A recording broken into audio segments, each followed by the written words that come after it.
পাথরের শহর জুড়ে মাটির কোনো মানুষ নাই, কোথায় গেলে পাব বলো কাদা মাটির মানুষ ভাই, কোথায় গেলে পাব বলো কাদা মাটির মানুষ ভাই।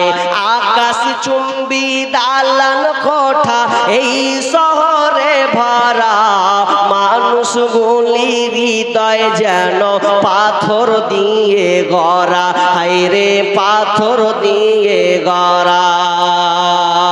আকাশ চুম্বি দালান কোঠা এই শহরে ভরা, মানুষগুলি হৃদয় যেন পাথর দিয়ে গড়া, হায়রে পাথর দিয়ে গড়া।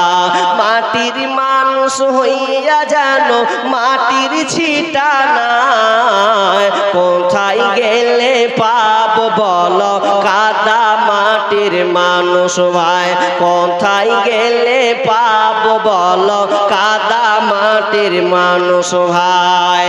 যে ইদা তুকিদাল ফাইয়ুদু আলান, জনসাধারণের মালকে নেতারা লুটে লুটে খাবে। নাম্বার 1। দ্বিতীয় আলামত, যখন তোমরা এটা দেখবে পৃথিবী কিয়ামত খুব সন্নিকটে। নাম্বার 2, ওয়াল আমানাতু মাগনামান, যখন তোমরা দেখবে আমানতের খেয়ানতি চলবে, তখন তোমরা জেনে নাও কিয়ামত সন্নিকটে। আমানত ঠিক মতন রাখবে না।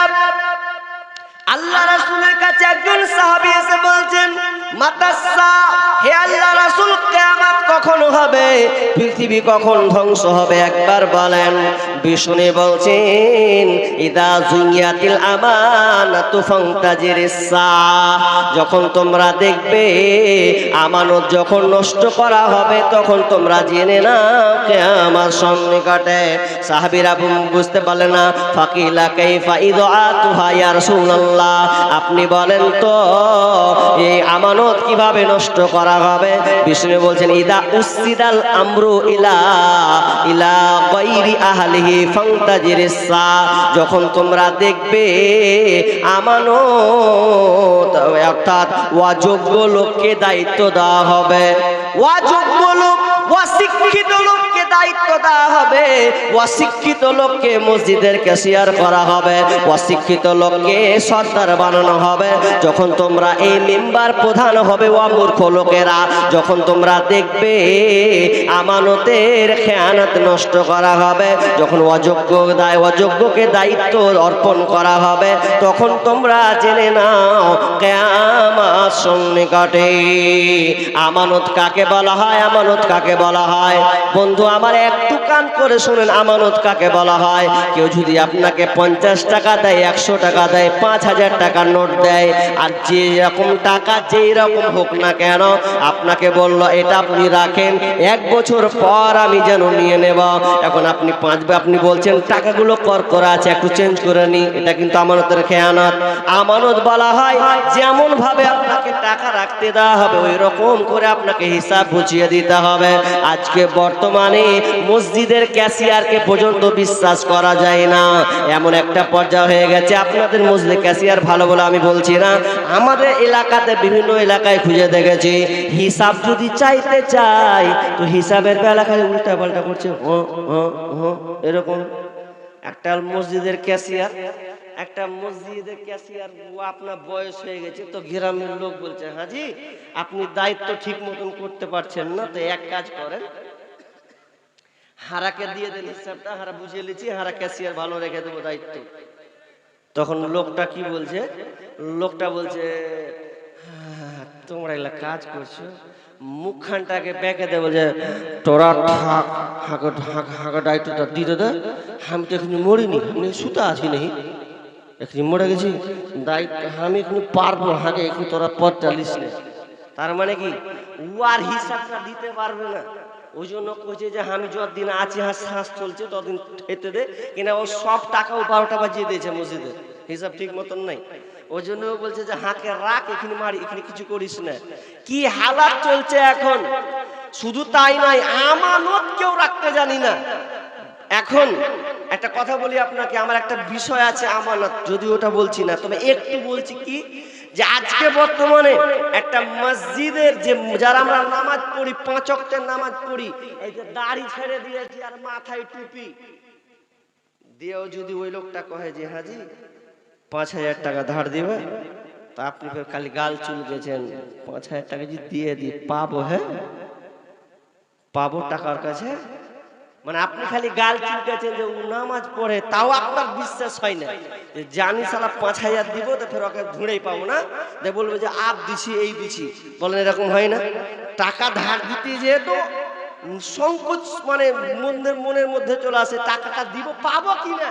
যদিও লোকটা নামাজ পড়ে, তার মানে নামাজ পড়া দাড়িওয়ালা মুসাল্লি পাওয়া যাবে, নামাজ পড়া মুসাল্লি পাওয়া যাবে, টুপিওয়ালা মুসাল্লি পাওয়া যাবে, কিন্তু আমানতদার মুসাল্লি পাওয়া খুব মুশকিল আছে, বিশ্বস্ত মুসলমান পাওয়া খুব মুশকিল আছে। এই জন্য আমার একটা কবিতা প্রায় 3 বছরকার আগেকার কবিতা আছে। মানুষকে বলে দেখে মানুষ মনে হয় না, মুখটা নাক সবগুলো দেহ দেখে লাগছে মানুষ, কিন্তু প্রকৃত মানুষকে, ইমানদার মানুষকে, আমানতদার মানুষকে, এটা আমাদের বুঝা বড় দায় আছে। এমন একটা দায়, আপনি কাকে বিশ্বাস করবেন, যাকেই বিশ্বাস করছেন তে আপনার পায়ে কুড়ুল মেরে পালিয়ে যাচ্ছে, আপনি কোন লোকটাকে বিশ্বাস করবে? ইট পাথরের শহর জুড়ে মাটির কোনো মানুষ নাই, কোথায় গেলে পাব বলো কাদা মাটির মানুষ ভাই, কোথায় গেলে পাব বলো কাদা মাটির মানুষ ভাই।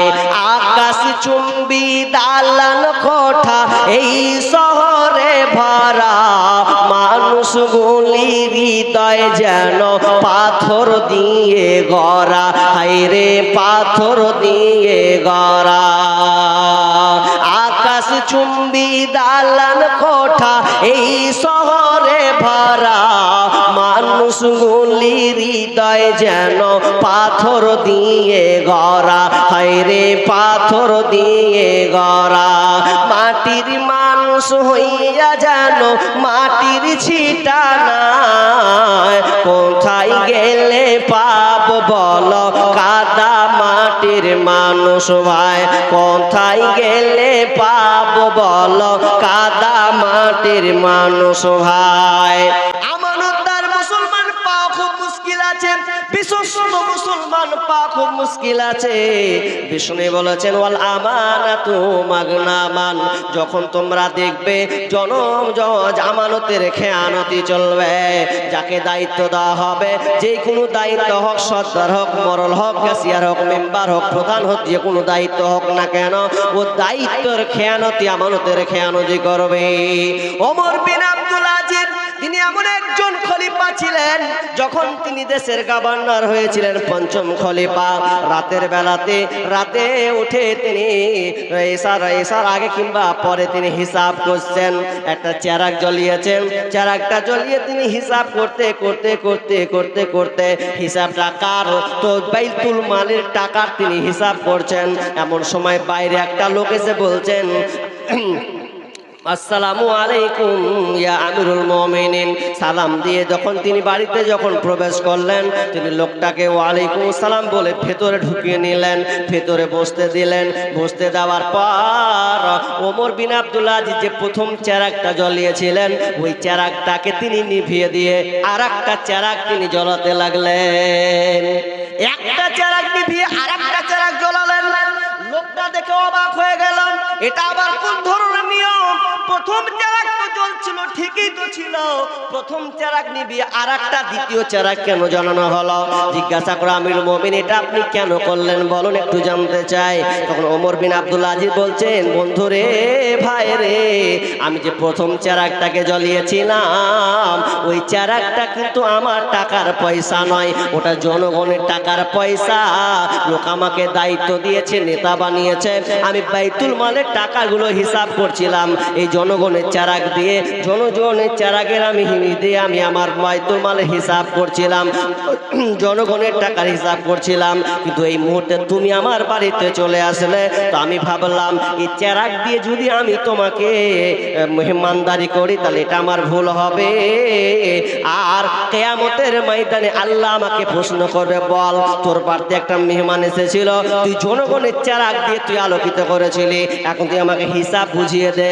এই জন্য আমি এই ভয়ে আমার চারাকটাকে নিভিয়ে, আমার ওই জনগণের চারাককে নিভিয়ে দিয়ে আমার ব্যক্তিগত চারাকটাকে জ্বলিয়ে দিলাম, যাতে আল্লাহর কাছে আমাকে জবাবদিহি না করতে হয়। ওরে বাংলার প্রধান শোনো, যারা তোমরা গরিবের পায়খানা পর্যন্ত ঘরকে তোমরা খেয়েছো, যারা তোমরা রাস্তার টাকা বরাদ্দ তোমরা খেয়েছো, একবার বলো, একবার বিবেচনা করো, তোমাকে আল্লাহ 5 বছরের পথ দিয়েছো, আলহামদুলিল্লাহ পেয়েছো, ভালো কথা।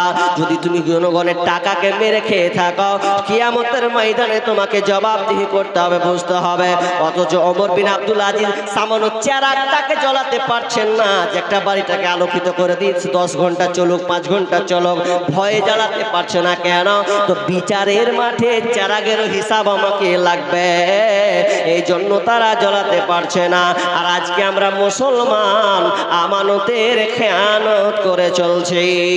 এই জন্য বিষ্ণু বলছেন ওয়াল আমানাতু মাগনামান, যখন তোমরা দেখবে আমানতের খেয়ানতি চলবে, ওয়াজ যাকাতু মাগরামা, যাকাতকে জরিমানা মনে করা হবে, মানুষ যাকাত দিবে না।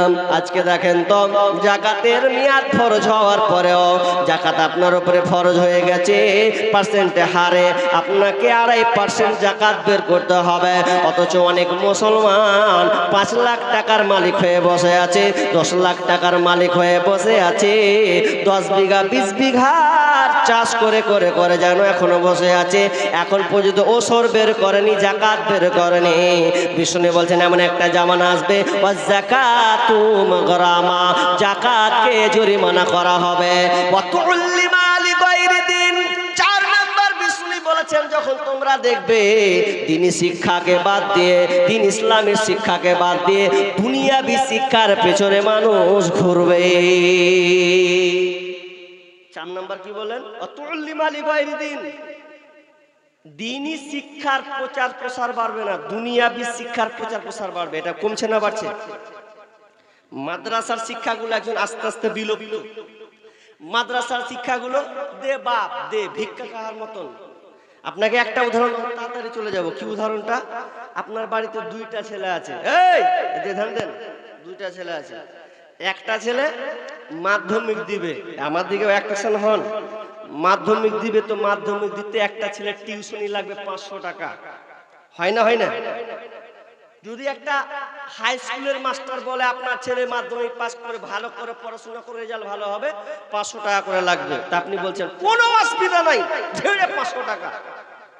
আর একটা মসজিদের ইমামের কাছে যদি আপনি আর একটা ছেলেকে নিয়ে যান, দিয়ে যদি বলেন যে কি হলো,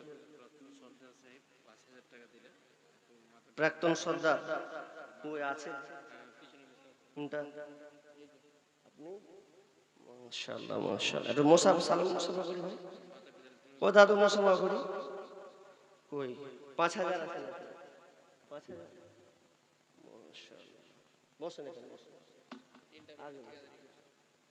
3টা ছেলে ঠিকাদারি করছে, মাশাআল্লাহ, আল্লাহ আদের কাজে আরো বরকত দান করুক। বাপ মায়ের জন্য দোয়া চেয়েছেন, তো হাগো দাদু 5000 টাকা দিয়েছেন, খুবই কম হচ্ছে। হ্যাঁ জি, খুবই কম হচ্ছে। আপনাকে আমি চাহাবো না, শেষের বেলা তো জামুল ভাই হালটেকটা চালিয়ে লিয়েছিল, ঘেজা লিয়েছে, আমার লেগে কিছু হয়তো বাকি থাকবে না। 5000 টাকা দিলেন, আপনার কাছে আমি আর 5000 টাকা আবদার করব